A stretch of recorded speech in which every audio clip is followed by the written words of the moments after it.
नमस्कार.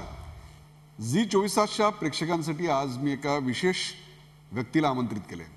आज मी मुलाखत घेणार आहे काँग्रेसचे स्टार कॅम्पेनर, महाराष्ट्राचे माजी मुख्यमंत्री, आपल्या धडाकेबाज निर्णयासाठी आणि त्याहीपेक्षा सुद्धा आपल्या कार्यशैलीसाठी प्रसिद्ध असणारे श्री नारायणराव राणे यांच्याशी.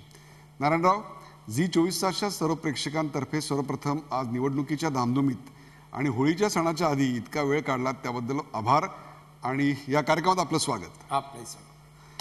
आपण निवडणूक जाहीर झाल्यानंतर आजचा 4था-5वा दिवस आहे. आपण तेवढ्याच गडबडीत कोकणात जाऊन आलात, उदय सामंत यांची भेट घेतलीत आणि तिथे सगळं आलबेल असल्याचं जाहीर केलं. राष्ट्रवादीचे आमदार उदय सामंत राज्यमंत्री आहेत. आपण जर आत्ता विधानसभा मतदारसंघ पाहिले लोकसभेच्या अंडरचे, त्याच्यामधले 2 शिवसेनेकडे आहेत, एक भारतीय जनता पक्षाकडे आहे, एक आपण कुडाळला निवडून आलात तर 2 NCPकडे आहेत. त्यातल्या एकाशी कोणत्याही प्रकारचे मतभेद नाहीत उदय सामंत यांच्याशी, असं आपण जाहीर केलं. काय आत्ता कोकणातली हवा बदलते? कोकणात हवा बदलण्याची गरज आहे असं मला वाटत नाही. मुळातच हवा नारायण राणेची आहे कोकणात. त्यामुळे आमदार कोणी जरी असले तर तिथली जनता माझ्या बाजूची आहे एवढा माझा विश्वास आहे. आणि निलेशने ज्या प्रकारे काम केलेलं आहे 5 वर्षात, त्यामुळे कोकणच्या जनतेने, मतदारसंघातल्या जनतेने, मतदारांनी निलेशची पसंती यापूर्वीच दिलेली आहे. त्यामुळे मला त्याबद्दल काही म्हणजे कुठली भीती वाटत नाही, निवडून येण्याची काही भीती वाटत नाही आणि हवेचा प्रश्नच नाही. 365 दिवस कोकणाच्या लोकांच्या सुखदुःखामध्ये मीच असतो, बाकी पाहुण्यांसारखे लोक जातात. मी तुम्हाला एक थेट प्रश्न विचारतो, तो आहे राष्ट्रवादी काँग्रेसच्या पदाधिकाऱ्यांबद्दल. त्या पदाधिकाऱ्यांचं मन आपण जिंकलेलं आहे, त्यांचं संपूर्ण सहकार्य या निवडणुकीत आपल्याला मिळणार आहे का? सहकार्य नाही मिळालं तरी 72 नारायण राणे कोकणात ज्याच्या डोक्यावर हात ठेवेल त्याला निवडून आणू शकतो, ही परिस्थिती आजही आहे. आजही आहे, म्हणजे काही बदल नाही. आजही त्या पदाधिकाऱ्यांचं सहकार्य मिळालं नाही तरी 72. नाहीचा प्रश्न मी म्हणत नाही. उघड कोण काही बोलत, पण सगळ्या पक्षाचे तळाचे कार्यकर्ते हे मला त्यांचं सहकार्य आहे. कोणताही पक्ष, शिवसेना धरला तरी त्यांना आजही दादा हवा आहे. केसरकरांनाही दादा हवा असं हवा आहे. ऑफ द रेकॉर्ड विचारता आहे, पत्रकार भेटले का मात्र त्यांना वेगळं वाटतं. तेव्हा वाटत होतं, आज वाटत नसेल. आज आघाडी बरोबर किंवा त्या विचाराचे आजही असतील. म्हणजे राष्ट्रवादीच्या पदाधिकाऱ्यांपेक्षा सुद्धा तळागाळातला कार्यकर्ता आणि कोकणची जनता आजही तुमच्या मागे ठामपणे उभी आहे. नक्की. आणि त्यामुळे वरच्यांची नाराजी जरी वरवर असली तरी त्याची फारशी खंत किंवा फिकीर आपल्याला अजिबात नाही. नाही, मी दखल घेतो, फक्त दखल त्यांची घेतो. म्हणूनच मी गेलो, सगळ्यांना भेटलो, सगळ्यांना फोन केले. त्यामुळे आमचं काही नाही आहे. आम्ही जेव्हा आमच्या पक्षाच्या लोकांचा आदेश येतात आम्ही सगळे कामाला लागणार, काही चिंता करायचं कारण नाही, सगळ्यांनी सांगितलं. असं पूर्वी फोन करावा लागत होता का लोक आपोआप येत होते? नाही, निवडणुकीच्या अगोदर सगळ्यांनाच मी फोन करतो. आपले एक जुने सहकारी यावेळी आपल्या कोकणात आपल्या चिरंजीवांच्या विरुद्ध आहेत आणि ते म्हणजे विनायक राऊत. सहकारी वगैरे काय मी मानत नाही. माझ्या वेळेला त्यावेळेला नगरसेवक किंवा आता एक टर्म विधानसभेत होते. आता ते विरोधात आहेत. कोणतरी शिवसेनेला उमेदवार द्यायचाच होता, त्यामुळे तो दिलेला आहे. पण लोकसभेचा उमेदवार म्हणून त्यांची ख्याती आहे अशी मला वाटत नाही. म्हणजे एक प्रकारे शिवसेनेने बळीचा बकरा दिला असं आपल्या सगळ्या बोलण्यात नाही. बळीचा बकरा म्हणण्यापेक्षा लायक उमेदवार दिला नाही. त्या लोकसभेसाठी त्या मतदारसंघाचा इतिहास पाहता, बॅरिस्टर नाथ पै, प्राध्यापक दंडवते साहेब, सुरेश प्रभू आणि अशा या लाईनीमध्ये जे काय संसदपटू आणि मोठमोठे लोक होऊन गेले, त्या राजापूर मतदारसंघात विनायक राऊत त्या लाईनीत बसत नाही. हे जरी सगळं मान्य केलं, क्षणभर हा मुद्दा आपण एक बाजूला ठेवूया, परंतु त्या मतदारसंघातले 3 विधानसभेचे मतदारसंघ आजही शिवसेना भाजपकडे आहेत. ही शिवसेना भाजपची ताकद आपल्याला मान्य करावीच लागेल. नाही, अजिबात नाही. तुम्हाला कारण आहेत त्याला. एक तर कणकवली, देवगड आणि वैभववाडी हा मतदारसंघ विधानसभेचा आहे. या मतदारसंघात 24 मतांनी आमचा उमेदवार गेलाय. पडलाय. पण मागच्या लोकसभेला त्याच मतदारसंघात 27,000चं लीड आम्हाला निलेशला मिळालं होतं. 27,000चं. याचा अर्थ जेव्हा राणे कुटुंबातला माणूस होता तेव्हा 27,000चं लीड होतं आणि नंतर दुसरा उमेदवार दिला, त्यामुळे 24 मतांनी फक्त आमचा उमेदवार गेलाय. त्यामुळे तिथे त्यांचा आमदार आहे मी धरत नाही. केसरकरना तर मीच निवडून आणलाय. केसरकरना मीच निवडून आणलाय. आता चिपळूणचा प्रश्न शिवसेनेचा आला, तिथे राष्ट्रवादीचा उमेदवार होता, पण तोही मोठा फरक नाहीये. त्यामुळे 3 मतदारसंघ आमच्या विरोधात जरी असले तरी तिथला मतदार मात्र लोकसभेला आमच्या बाजूने मतदान करणार हा माझा विश्वास आहे. म्हणजे विधानसभेपेक्षा सुद्धा लोकसभेला मतदान करताना लोक वेगवेगळा विचार करतात. ही जी जुनी थिअरी आहे ती कोकणात आजही आजही आहे. कोकणाचं ते वैशिष्ट्य आहे. कोकणाच्या आणखीन अनेक वैशिष्ट्यांबद्दल, कोकणी माणसाच्या वैशिष्ट्यांबद्दल मी बोलणार आहे, परंतु आपण महाराष्ट्राबद्दल बोलूया. अजूनही काँग्रेसचे 2-3 ठिकाणचे उमेदवार जाहीर झालेले नाहीत. त्यातल्या 2 महत्त्वाच्या जागा आहेत आणि त्याच्यावरच सगळ्यांना ऐकण्यात रस आहे, आणि ते म्हणजे एक नांदेड आहे आणि दुसरं पुणे आहे. या 2 जागा मी तुम्हाला अशा करता विचारतो, या दोन्ही जागांवर ज्यांचा दावा होता किंवा ज्यांचा दावा आजही आहे त्यांच्यावर भ्रष्टाचाराचे खूप मोठ्या प्रमाणावर आरोप झाले. त्यातले एक आदर्श आणि दुसरा कॉमनवेल्थ गेम्स. त्यांच्या कुटुंबियांपैकी कोणाला तरी आता तिकीट द्यावं अशा प्रकारचा विचार काँग्रेसमध्ये बळावतोय. अशोक चव्हाण यांची पत्नी रिंगणात उतरण्याची शक्यता आहे. तर इकडे कलमाडी सांगतील तोच अशा प्रकारची पुण्यात चिन्ह दिसत आहेत. एकीकडे राहुल गांधी यांनी भ्रष्टाचाराच्या विरोधात बोलायचं, तर दुसरीकडे अशाच कुटुंबातल्या व्यक्तींना तिकीट देऊन एक प्रकारे परंपरा जपण्याचा एक भाग दिसतो. काय सांगाल? पत्रकार म्हणून, मीडिया म्हणून हा जो असा विचार आपण जो करता आहात की ह्या 2 व्यक्ती ज्यांच्यावर आरोप झाले त्याच व्यक्तींच्या म्हणण्यानुसार तिकीट दिली जाणार आहे हा आपला अंदाज आहे, वस्तुस्थिती नाही. मीही त्या चर्चेमध्ये तिकीट देण्याच्या मी असतो तेव्हा हा अँगल, बाबा कलमाडी बोलतील तोच व्यक्ती, अशी काही चर्चा नाही. काँग्रेसचा कोण उमेदवार निवडून येऊ शकतो, विरोधात कोण उमेदवार आहे, कोणाची क्षमता आहे हे तपासून आम्ही उमेदवार द्यायचं ठरवलेलं आहे.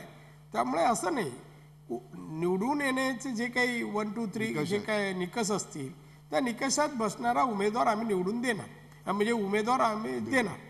त्यामुळे हे जे मी ऐकतोय मीडियाकडून की बाबा हे भ्रष्टाचार, आता अजून भ्रष्टाचार सिद्ध व्हायचं आहे. या मेरिटमध्ये मी जाणार नाही. आज आपण म्हणताना व त्यांच्यावर आरोप आहेत, आम्ही त्यांना तिकीट देण्याचा विचार जर काँग्रेसने केला असता तर तुमच्या आरोपात काही तथ्य होतं. असा कोणताही विचार आज नाही आहे, दोन्ही मतदारसंघापर्यंत नाही आहे. आदर्शची केस अजून वेगळी आहे. कधीतरी त्या आदर्शावर तुम्ही माझी स्पेशल मुलाखत घ्या, कारण मी बरेच वर्ष महसूल खात्याचा मंत्री होतो. त्यामुळे ती जमीन कोणाची काय आहे, तिच्या दोष काय, मी त्याच्यावर जास्त प्रकाश टाकू शकेन. पण याचा अर्थ आम्ही काय भ्रष्टाचाराला उत्तेजन देतो असं नाही, की असं काही काँग्रेसने केलं नाही. उलट काँग्रेसने गेल्या 10 वर्षामध्ये भ्रष्टाचार करणाऱ्या कोणत्याही व्यक्तीला संरक्षण दिलं नाही किंवा त्याला वाचवायचा प्रयत्न केला नाही. चौकशीत लावल्या, पदाचे राजीनामेच घेतले, असं अन्य पक्षांनी नाही केलं. म्हणजे राहुल गांधींच्या सभेमध्ये अशोक चव्हाण यांचं स्टेजवर असणं हे सर्वथर्व योग्य असं आपलं मत आहे? योग्य नाही. आजही पक्षात त्या आहेत, पक्षात आहेत. अनेक विरोधातले नेते मंडळी मोठे फिरतात, गुन्हेगार, भ्रष्टाचार डाव्या उजव्या बाजूला आहेत. गुजरातच्या मंत्रिमंडळात मोठमोठे गुन्हे 302 सारखे असलेली माणसं मंत्रिमंडळात आहेत, 2-3 मंत्रिमंडळात आहेत. त्यांच्यावर कोण प्रकाश टाकत नाही, ते चुकीचं कोण म्हणत नाही. पण अशोक चव्हाण राज्याचे माजी मुख्यमंत्री होते, माजी मुख्यमंत्री. आजही पक्षातून काढलं नाहीये, पदावरून खाली उतरवलं, याच्यावर काढलं नाही. आणि एखादी चूक झाली किंवा एखादं चुकीचं केलं म्हणून तो का आयुष्यातून बाद होतो या मताचा मी नाही, किंवा बाद करावा असं मी म्हणणार नाही. अजून सगळ्या गोष्टी कोर्टात आहेत, CBI कडे आहेत, सिद्ध होऊ द्या आणि मग म्हटल्यानंतर पक्षच सांगेल बाबा तुम्ही घरी बसा. पण असं नसताना असं एखाद्या माणसाला बाबा तू मंचकावर येऊच नको.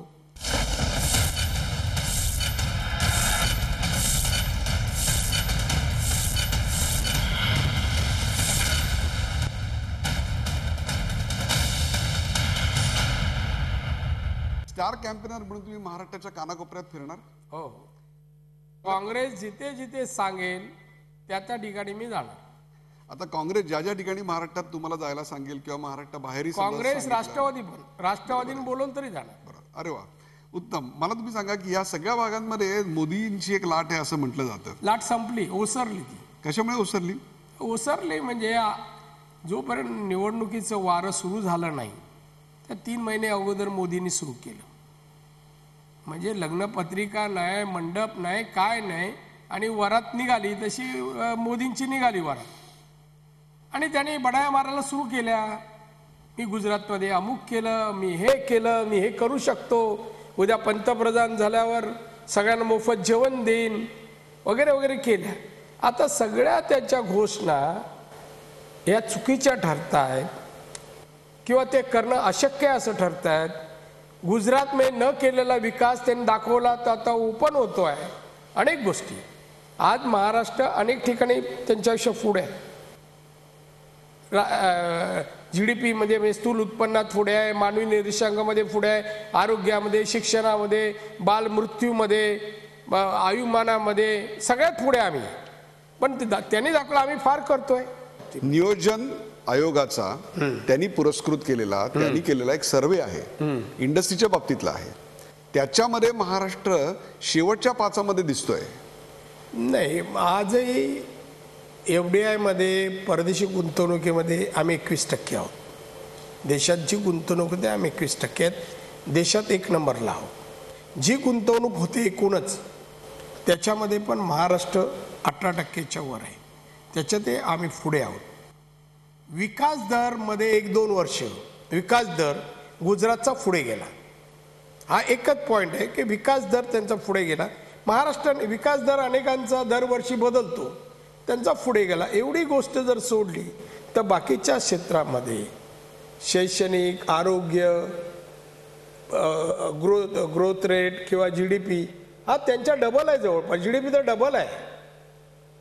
त्यामुळे त्या काय फिगर सांगतात. प्रशासनाचा जो एक मुद्दा आहे सर, त्या प्रशासनाच्या मुद्द्यावर नेहमी भर देऊन भारतीय जनता पक्ष असेल किंवा नरेंद्र मोदींची आपण सगळी भाषणं पाहिली असतील तर त्याच्यामध्ये प्रशासनावर खूप भर असतो. प्रशासन, सुशासन हे त्यांच्या प्रचाराचे मुद्दे असतात. जिथं महाराष्ट्र सरकारची प्रतिमा ही गुजरात का इतर कुठल्याही राज्यापेक्षा कमी वाटते, या मुद्द्याला आपण कसं उत्तर देणार? याचं विश्लेषण कोणी केलं आहे? प्रत्येकाने आपल्या अँगलने करताना कोणाला कमी लेखायचं असेल तर ते विश्लेषण करणाराचा जो दोष असू शकेल. प्रशासन आज या देशामध्ये पोलिसांच्या बाबतीत, संरक्षणाच्या बाबतीत सुरक्षित राज्य कोणतं, म्हणजे प्रशासन पोलिसांच्या बाबतीत उत्तम कोण चालवतं? मला नाही वाटत महाराष्ट्र एवढं सुरक्षित राज्य असू शकेल. विकासाच्या बाबतीत जर मध्ये म्हणाल तर विकासामध्ये, सामाजिक विकासामध्ये गुजरात आपल्या मागे आहे. मी आकडेवारी आणले, मी तुम्हाला दाखवीन. आज म्हणजे सामाजिक क्षेत्रामध्ये आम्ही विकास चांगल्या प्रकारे करू शकलो, हा प्रशासनाचाच गुणधर्म आहे. आम्ही उत्तम प्रशासन चालवतो याचा डंका करायला जाहिरातबाजी करत नाही, हा कदाचित दोष असेल. त्यासाठी हजारो कोटी रुपये आम्ही घालवत नाही डंका करायला, आम्ही फार काय हे केलं, अमुक केलं. पण आमचं प्रशासन उत्तम चाललेलं आहे, दर्जेदार आहे. महाराष्ट्राने जी प्रतिमा प्रशासनाची निर्माण केली आहे ती मला वाटतं आज मी ती करेन, ती ख्याती शिल्लक आहे. आपण आता कायदा आणि सुव्यवस्थेबद्दल म्हणालात की महाराष्ट्रातली कायदा आणि सुव्यवस्था ही गुजरातपेक्षा निश्चित चांगली असं, याचा अर्थ महाराष्ट्राच्या गृहमंत्र्यांनी, देशात बोलू, देशात हरकत नाही, याचा अर्थ महाराष्ट्राच्या गृहमंत्र्यांनी उत्तम काम केलं असं सर्टिफिकेट आपण त्याला देऊ शकतो? मग देतो ना, सहकारी आहे, देऊ शकतो. म्हणजे आहेच. जिथे लोक राहतात तिथे गुन्हे घडणारच. जेवढी लोकसंख्या जास्त, आज महाराष्ट्र आणि गुजरातचं कंपेअर केलं तर महाराष्ट्र जवळपास गुजरात अर्ध आहे आणि गुजरातच्या डबल आपण आहोत, लोकसंख्या पण तसंच आहे. आणि मग असं असताना इथे गुन्ह्याचं प्रमाण कमी जास्त, गुन्हे होतच नाही असा प्रदेशच नाही ना, प्रदेशच नाही.